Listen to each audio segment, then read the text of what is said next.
Hello అండి, అందరికీ నమస్కారం. నేను మీ Veerabrahmam, consultant pharmacist B pharmacy. Welcome back to our channel pharma and health YouTube channel. సాధారణంగా మీరు సోడియం అంటే ఉప్పు ఎక్కువగా తీసుకుంటున్నారు అనుకోండి, మీ బాడీకి పొటాషియం ఎక్కువగా నీడ్ ఉంటుంది. ఎందుకనంటే సోడియం పొటాషియం రెండు కూడా ఎలక్ట్రోలైట్స్.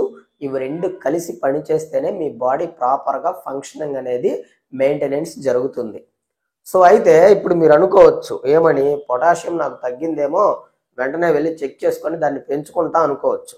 కానీ బ్లడ్లో ఉండేది కేవలం 2% పొటాషియం మాత్రమే. సింపుల్గా ఒక బ్లడ్ టెస్ట్ చేసుకొని డెఫిషియన్సీ ఉందా లేదా అని తెలుసుకోవటం అనేది కష్టము. దాని కారణంగానే చాలామంది డాక్టర్స్ పొటాషియంని ఇగ్నోర్ చేస్తున్నారు, పొటాషియంని అసలు పట్టించుకోవటం లేదు, దాని డెఫిషియన్సీని.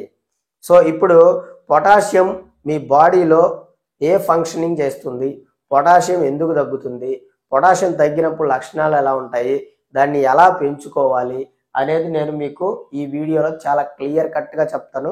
వీడియో ఎక్కడ స్కిప్ చేయకుండా చివరి వరకు చూసి అన్ని విషయాలు తెలుసుకోండి. ఇక్కడ ఒక విషయం ఏంటి అని అంటే, మీలో ఎవరైనా నాతో మాట్లాడాలి అనుకుంటే నాకు వాట్సాప్ నంబర్ ఉంటుంది, 7032027201. ఈ నంబర్కి డిపిలో స్కానర్ ఉంటుంది, 200 పే చేసుకొని డైరెక్ట్గా నాకు కాల్ చేయండి. యాజ్ ఏ ఫార్మసిస్ట్గా నీకు ఒక మంచి సజెషన్ అయితే ఇస్తాను. యాక్చువల్గా మన బాడీ మొత్తము కొన్ని కోట్ల సెల్స్ తోటి మేడప్ అయి ఉంటుంది. ప్రతి సెల్ని ఒక బ్యాటరీ అనుకుందాం. బ్యాటరీలో మనకి ప్లస్ మైనస్ ఎలా ఉంటాయో మన సెల్లో కూడా సోడియం పొటాషియం ఉంటాయి. ఇప్పుడు సెల్లో ఏం జరుగుతుంది అని అంటే, సోడియం పొటాషియం పంపుకి ఈ యొక్క పొటాషియం అనేది చాలా ఎసెన్షియల్ రోల్ ప్లే చేస్తుంది. ఎలా అంటే, సెల్లో మీకు సోడియం లోపలికి వచ్చింది అనుకోండి, పొటాషియం బయటికి వెళ్ళిపోతుంది. ఒకవేళ పొటాషియం లోపలికి వచ్చింది అనుకోండి, సోడియం బయటికి వెళ్ళిపోతుంది. ఇలా జరిగితేనే మీ మజిల్స్, నెర్వ్స్, హార్ట్ ఇవన్నీ కూడా ఫంక్షనింగ్ ప్రాపర్గా జరుగుతాయి. లేకపోతే మీకు డెఫిషియన్సీ వచ్చింది అని అంటే మీకు రకరకాల సిమ్టమ్స్ వస్తాయన్నమాట. ఇలా జరగటానికే మీకు రోజుకి డైలీ రిక్వైర్మెంట్గా 4700 మిల్లీగ్రాముల పొటాషియము మీ బాడీ రిక్వైర్మెంట్కి, మీ బాడీ రన్ అవ్వటానికి కావలసిన మిల్లీగ్రామ్స్ అన్నమాట ఇది. ఇప్పుడు చాలామంది కూడా 100లో 98% మంది పొటాషియం డెఫిషియన్సీ తోటి బాధపడుతున్నారు. ఎందుకు అనంటే, వీళ్ళు పొటాషియం రిచ్ ఫుడ్స్ తీసుకోరు, అండ్ బయట దొరికే ప్రాసెస్డ్ ఫుడ్స్, జంక్స్ ఫుడ్స్ ఇలాంటివి తీసుకోవటం వల్ల పొటాషియం అనేది డెఫిషియన్సీ వస్తుంది. సో అయితే ఇప్పుడు మీకు పొటాషియం డెఫిషియన్సీ వచ్చినప్పుడు లక్షణాలు ఎలా ఉంటాయి అనేది చూస్తే, ఒకటి ఫ్యాటిగ్యూ అంటే అలసట. ఫ్యాటిగ్యూ గురించి క్లియర్ వీడియో చేశాను నేను, మీకు ఇంకా కావాలి అనుకుంటే ఒకసారి ఆ వీడియో చెక్ చేయండి. 2, టైర్డ్నెస్ ఆఫ్టర్ ఈటింగ్. కొంతమంది భోజనం తిన్న తర్వాత నాకు బాగా నీరసంగా ఉంది, అలసటగా ఉంది, టైర్డ్ అయినట్టుంది అని అంటూ ఉంటారు. దానికి కారణం ఏంటి అని అంటే, వాళ్ళకి పొటాషియం లెవెల్స్ అనేవి సరిపడా ఉండకపోవటం. 3వది పఫీ ఐస్. అంటే ఏంటి అని అంటే, సాధారణంగా ఈ పొటాషియం ఏం చేస్తుంది అని అంటే, మన బాడీలో ఉండే ఎక్సెస్ ఫ్లూయిడ్స్ని కిడ్నీస్ ద్వారా ఫ్లష్ అవుట్ చేయడానికి హెల్ప్ చేస్తూ ఉంటుంది. సో ఎప్పుడైతే మన బాడీలో తగినంత ఫ్లూయిడ్ లేదో అప్పుడు ఇది మనకి స్కిన్లో అక్యూములేట్ అవుతుంది. ముఖ్యంగా ఫేస్ మీద అక్యూములేట్ అవుతుంది అనమాట. దాని కారణంగా మనం నిద్ర లేచిన తర్వాత ఐస్ చుట్టూరు స్వెల్లింగ్ అయినట్టుగా కనపడతా ఉంది. దానికి కారణం ఏంటి అంటే, పొటాషియం తక్కువగా ఉండటం వల్ల మీకు స్వెల్లింగ్ అనేది వస్తుంది అని అర్థం. తర్వాత 4వది కాన్స్టిపేషన్. ఇక్కడ మీరు తరచుగా కనుక రోజు కాన్స్టిపేషన్తో బాధపడుతున్నారు అని అంటే, యూ నీడ్ మోర్ పొటాషియం అని అర్థం. అంటే సింపుల్గా మీరు కాన్స్టిపేషన్తో బాధపడుతుంటే రోజుకు 2 అరటిపళ్ళు తిన్నారనుకోండి, ఈరోజు 2 అరటిపళ్ళు తిన్నారనుకోండి, రేపు మార్నింగ్ ఫ్రీగా మోషన్ అవుతుంది. దానికి కారణం ఏంటి అని అంటే, మీ బాడీలో పొటాషియం సరిపోయింది అని అర్థం. అసలు ఈ పొటాషియం కాన్స్టిపేషన్కి రిలేషన్ ఏంటి అని అంటే, పొటాషియం ఏం చేస్తుంది అంటే, కోలాన్లో ఉండే స్మూత్ మజిల్స్ని కంట్రోల్ చేసి వాటికి ఈ ఫుడ్ వేస్ట్ ఏదైతే ఉంటుందో దానిని ఇంటెస్టైన్లో పెరిస్టాలిటిస్ మూమెంట్స్ని కలిగించి ముందుకు కదిలిస్తుంది అనమాట. సో దాని కారణంగా మీకు కాన్స్టిపేషన్ తగ్గుతుంది. మీకు కాన్స్టిపేషన్ వచ్చింది అని అంటే పొటాషియం తక్కువగా ఉంది అని అర్థం.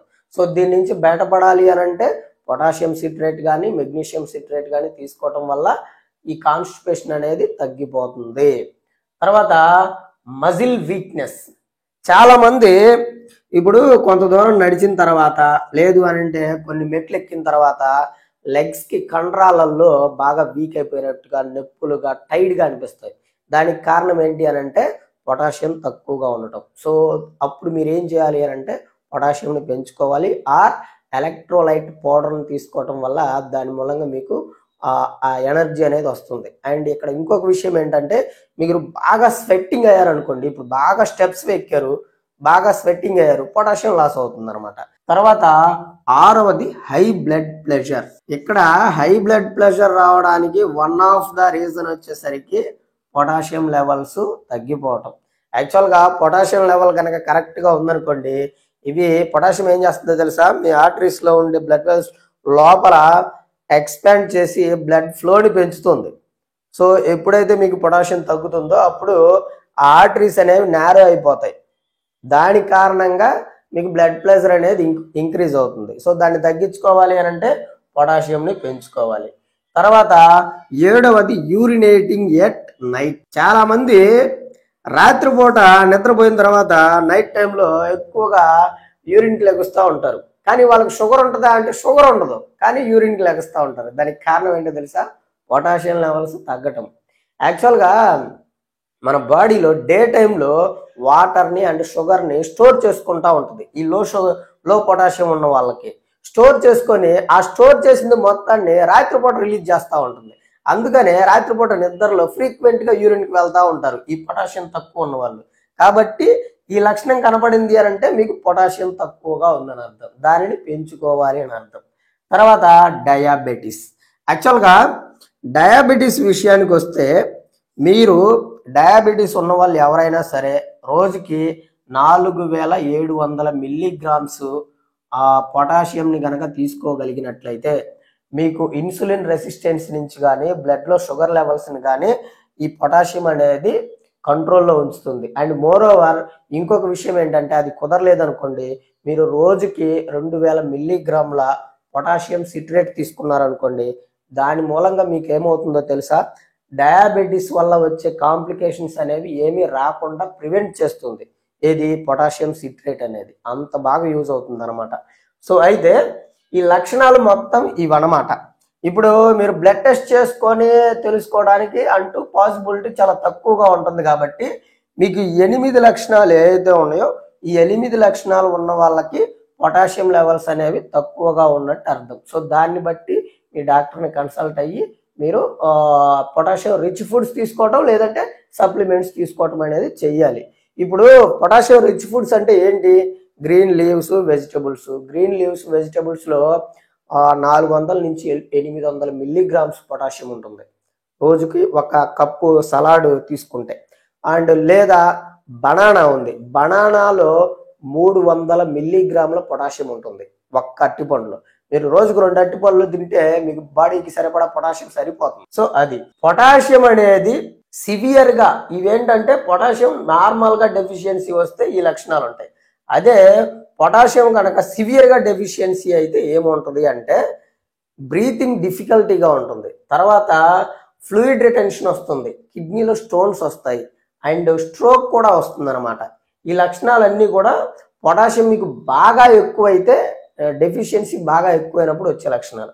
తర్వాత ఇప్పుడు పొటాషియం డెఫిషియన్సీకి కాజెస్ ఏంటి, మరి ఎందుకు తగ్గుతుంది అనేది మనకు తెలియాలి కదా. అప్పుడే కదా మనం దాని నుంచి ప్రివెంట్ చేసుకోగలిగేది. అని అంటే మీరు తీసుకుంటే కొన్ని రకాల మెడికేషన్స్ అంటే ఏంటి, పెన్సిలిన్స్ కానీ డయోరిటిక్స్ కానీ, కొంతమంది ప్రతిదానికి స్టెరాయిడ్స్ యూజ్ చేసుకుంటారు, స్టెరాయిడ్స్ కానీ. అండ్ తర్వాత క్రానిక్ స్ట్రెస్, చాలా మంది ఊరికూరికనే స్ట్రెస్ అవుతుంటారు వాళ్ళల్లో, అండ్ హై ఇన్సులిన్ ఉన్న వాళ్ళల్లో, అండ్ ఫాస్టింగ్ చేస్తూ ఉంటారు కొంతమంది, అలాంటి వాళ్ళల్లో పొటాషియం అనేది తగ్గిపోతుంది. ఇంకా అదర్ రీజన్స్ ఏంటి అని అంటే వామిటింగ్స్ అయినప్పుడు, డయేరియా వచ్చినప్పుడు, బాగా స్వెట్టింగ్ అయినప్పుడు పొటాషియం లెవెల్స్ బాగా తగ్గిపోతూ ఉంటాయి. అది పొటాషియం డెఫిషియన్సీకి కాజెస్ అనమాట. ఇక్కడ ఇంకా మీకు ఈ వీడియోలో ఏదైనా డౌట్ ఉంటే కాల్ చేయండి. లేదు అనుకుంటే మీరు దీని గురించి ఏదైనా సప్లిమెంట్స్ రూపంలో తీసుకోవాలి అనుకుంటే ఒకసారి నాకు కామెంట్ చేయండి. మీరు రిచ్ ఫుడ్స్ మాత్రం గ్రీన్ లీవ్స్, బనానాస్ అవి తీసుకుంటే సరిపోతుంది. సో వీడియో నచ్చినట్టయితే లైక్ చేయండి. ఆర్ మీరు గనక ఫస్ట్ టైం మన ఛానల్ కనుక చూస్తున్నట్లయితే సబ్స్క్రైబ్ చేసుకొని పక్కనే ఉన్న బెల్ ఐకాన్ని ప్రెస్ చేయండి. అంతవరకు సెలవు మరి. నమస్కారం.